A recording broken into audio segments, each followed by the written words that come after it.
ഇപ്പോഴും ഏറ്റവും ശ്രദ്ധേയമായ കാര്യം കൊല്ലത്ത് മുകേഷ് ആ ലീഡ് നിലനിർത്തുന്നു എന്നുള്ളതാണ്. നിലനിർത്തി 191 വോട്ടുകളുടെ ലീഡ് എം മുകേഷ് കൊല്ലത്ത് നേടിയിട്ടുണ്ട്. NDA 0 എന്ന് വന്നതിലേക്ക് പോയിട്ടുണ്ട്.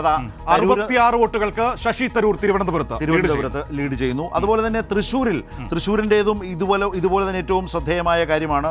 കൂടുതൽ വിവരങ്ങൾ അതിവേഗത്തിൽ എത്തേണ്ട മണ്ഡലങ്ങളിൽപ്പെട്ട ഒന്നാണ് തൃശ്ശൂർ. അതുപോലെ തന്നെ വടകര ആളുകൾ ഉറ്റുനോക്കുന്ന പല സൂചനകൾ വരുന്നുണ്ട്. സുരേഷ് ഗോപി ഒരു ഘട്ടത്തിൽ ലീഡ് എടുത്തിരുന്നു.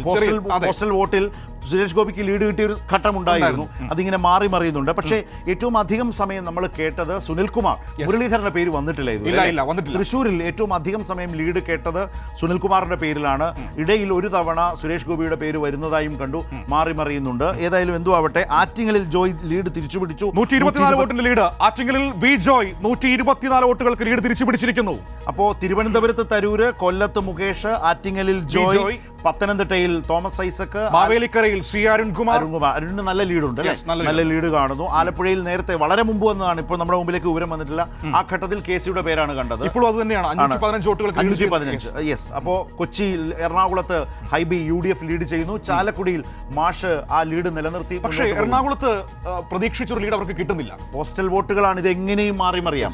പക്ഷേ എങ്കിൽ പോലും ശക്തമായ രാഷ്ട്രീയം, ഏറ്റവും അധികം വിലയിരുത്തപ്പെട്ട, ചർച്ച ചെയ്യപ്പെട്ട ഒരു തെരഞ്ഞെടുപ്പാണ്.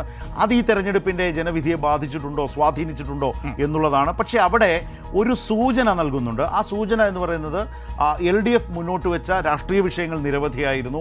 അത് തെരഞ്ഞെടുപ്പ് പ്രചാരണ കാലത്തെ കേരളത്തിൽ മുന്നോട്ട് കൊണ്ടുപോയത് അതുതന്നെയാണ്. അതിന് വിശദീകരിക്കേണ്ട ബാധ്യതയിൽ കോൺഗ്രസ് മുന്നോട്ട് പോയിട്ടുമുണ്ട്. അത് പ്രതിഫലിച്ചിട്ടുണ്ടെങ്കിൽ LDFനും നല്ല നിലയ്ക്ക് പെർഫോം ചെയ്യാനാകും എന്ന ഒരു സൂചനയുണ്ടായിരുന്നു, സാധ്യത. പക്ഷേ അതിനെയൊക്കെ മറികടന്നാണ് എക്സിറ്റ് പോൾ നമ്മുടെ മുമ്പിൽ വന്നു നിന്നിട്ടുള്ളത്. അപ്പോൾ ഇതിനിടയിൽ പോസ്റ്റൽ ബാലറ്റിനെ നമ്മൾ അടിസ്ഥാനമായി എടുക്കുകയേ വേണ്ട. പക്ഷേ എങ്കിൽ പോലും ഇതിൽ കാണുന്ന ചില സൂചനകൾ വരാൻ പോകുന്നതിലേക്കുള്ള ലീഡാണോ അതോ അവിടെ മറ്റൊരു തരത്തിലാണോ ജനവിധി? എന്തായാലും നമ്മൾക്കത് പ്രവചനങ്ങൾക്ക് ഇന്ന് യാതൊരു സ്കോപ്പുമില്ല. അത് ഇന്നലെ കൊണ്ട് കഴിഞ്ഞു. അപ്പോൾ ഇന്ന് ജനങ്ങൾക്ക് മുമ്പിലേക്ക് വോട്ടുമായി ബന്ധപ്പെട്ട വസ്തുതകൾ പങ്കുവെക്കുക എന്നതാണ് ഞങ്ങൾ ചെയ്യുന്നത്.